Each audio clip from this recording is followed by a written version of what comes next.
চুয়াডাঙ্গা জেলা বিএনপির সম্মেলনে ভার্চুয়ালি যুক্ত হয়ে বক্তব্য রাখছেন ভারপ্রাপ্ত চেয়ারম্যান তারেক রহমান। সরাসরি চলে যাচ্ছে সেখানে। বহু বছর পরে আজকে চুয়াডাঙ্গা জেলায় বাংলাদেশ জাতীয়তাবাদী দলের ডিস্ট্রিক্ট বা জেলা সম্মেলন অনুষ্ঠিত হচ্ছে।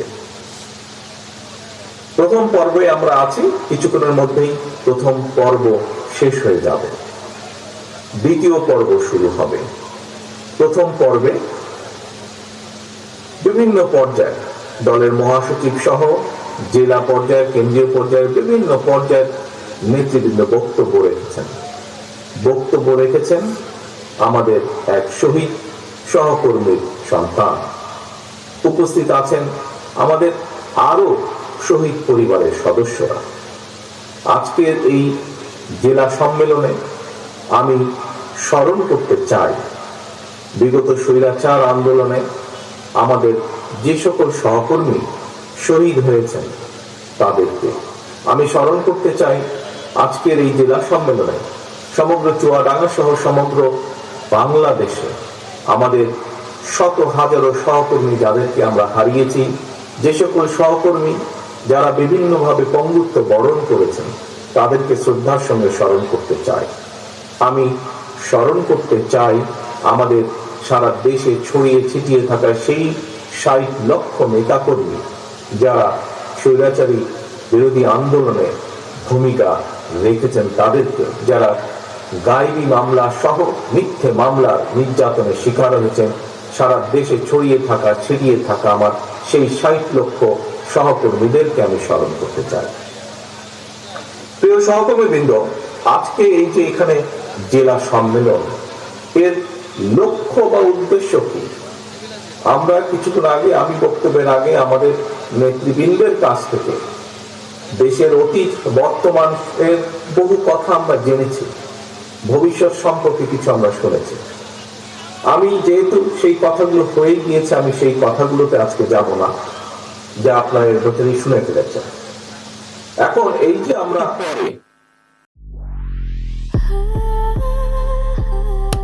Walton switch, stylish and elegant.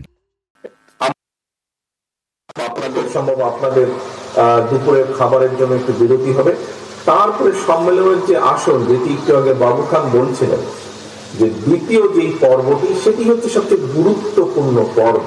কি সেই পর্ব? অর্থাৎ ভোট প্রদান, বা সম্মেলনের যে মূল লক্ষ্য বা উদ্দেশ্য, ভোট প্রদানের মাধ্যমে আজকের যে ৮০০ কাউন্সিলর, এই কাউন্সিলর বৃন্দ আজকে সিদ্ধান্ত নেবেন যে আগামী ২ বছর যে সাংগঠনিক আমাদের গঠনতন্ত্র মোতাবেক যে সাংগঠনিক মেয়াদ, সেই মেয়াদের জন্য এই ৮০০ কাউন্সিলরের অধিকাংশ কাউন্সিলর তাদেরকে দায়িত্ব প্রদান করবেন।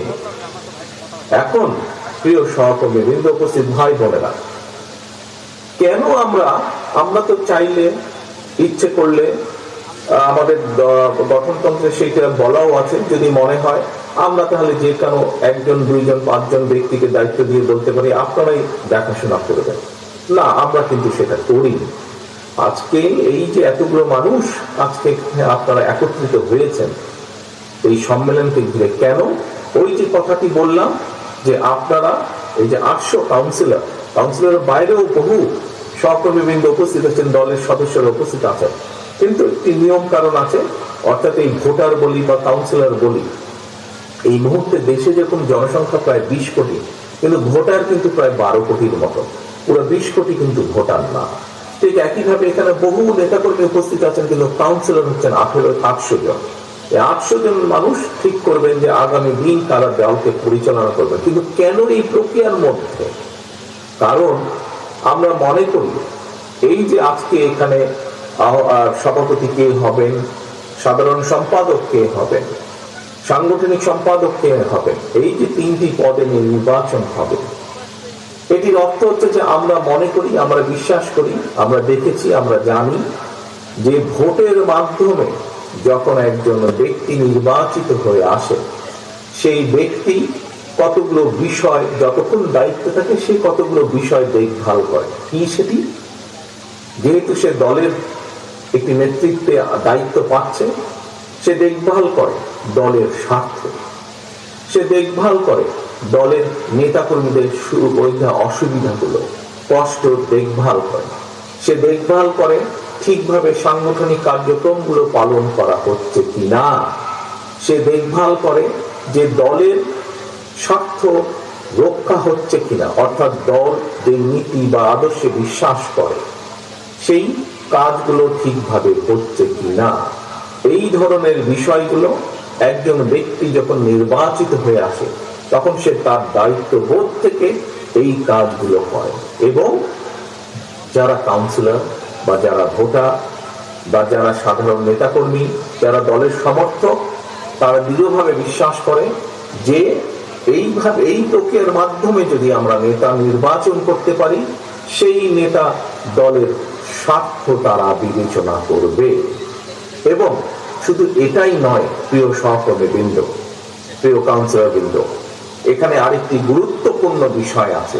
অর্থাৎ যখন কোনো ব্যক্তি, যখন কোনো সংগঠন এই প্রক্রিয়ার মাধ্যমে, এই যে সম্মেলন হলো আজকে, প্রথম পর্ব হলো, দ্বিতীয় পর্ব ভোটাভুটি হবে, এই প্রক্রিয়ার মাধ্যমে যখন আমরা নেতা নির্বাচিত করব আমাদের, এর ফলে কি হবে?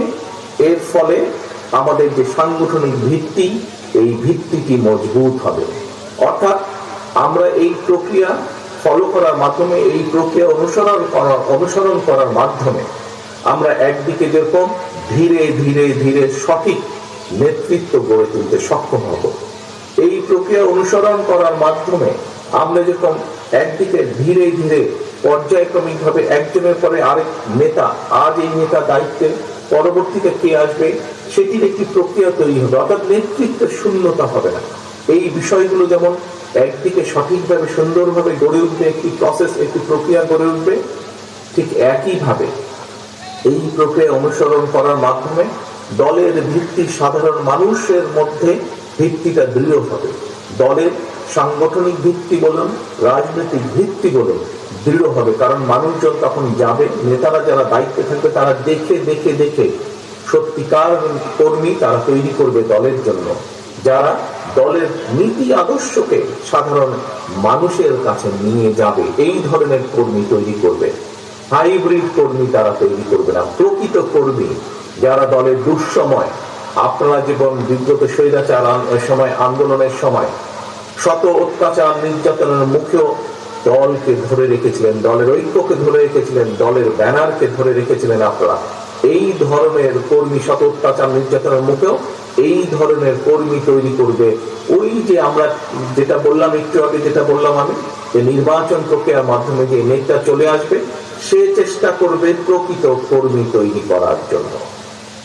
প্রিয় সহকর্মী বৃন্দ, একটু আগে আমাদের দলের মহাসচিব সাহেব, উনি ওনার বক্তব্য বলেছেন, দেশের সামগ্রিক প্রেক্ষাপটে নির্বাচনের বিষয়ে বলেছেন। বর্তমান যে ইন্টারিম গভর্নমেন্ট, অন্তর্বর্তীকালীন সরকার, এই সরকার সম্পর্কে উনি সংক্ষিপ্ত ভাবে তুলে ধরেছেন। কর্মীবৃন্দ, প্রিয় কাউন্সিলর বৃন্দ, প্রিয় উপস্থিত ভাই ও বোনেরা, আজকে বাংলাদেশ স্বৈরাচার মুক্ত হয়েছে। স্বৈরাচার মুক্ত হওয়ার পরে একটি অন্তর্বর্তীকালীন সরকার বর্তমানে দেশ পরিচালনা করছে। আমরা বিএনপি সহ সকল রাজনৈতিক দল স্বৈরাচার বিরোধী আন্দোলনে ভূমিকা আন্দোলন এগিয়ে এসেছিল, এগিয়ে নিয়ে গেছিল আন্দোলনকে, সেই সকল রাজনৈতিক দল মিলে বাংলাদেশের মানুষের সমর্থন নিয়ে এই অন্তর্বর্তীকালীন সরকারকে আমরা সমর্থন দিচ্ছি। কেন? কারণ যেই অধিকার আদায়ের দাবিতে বাংলাদেশের মানুষ গত এক যুগেরও বেশি সময় ধরে বিএনপি সহ বিভিন্ন রাজনৈতিক দলের নেতৃত্বে, আন্দোলনকারী গণতন্ত্রী বিশ্বাসী বিভিন্ন রাজনৈতিক দলের নেতৃত্বে আন্দোলন পরিচালনা করছিল মানুষের অধিকার প্রতিষ্ঠার জন্য, রাজনীতিতে অধিকার প্রতিষ্ঠার জন্য, কথা বলার অধিকার প্রতিষ্ঠার জন্য, মানুষের মুক্তি, অর্থনৈতিক মুক্তি অর্জনের অধিকার প্রতিষ্ঠা করার জন্য। সেই লক্ষ্যকে বাস্তবায়নের লক্ষ্যে নির্বাচন, দেশের ক্ষমতা দেশের হাতে ফিরিয়ে দেওয়ার লক্ষ্যে নির্বাচন প্রয়োজন এবং এই জন্যই অন্তর্বর্তীকালীন সরকারের মূল দায়িত্ব। হ্যাঁ, এখন এসেছে সংস্কারের বিষয়।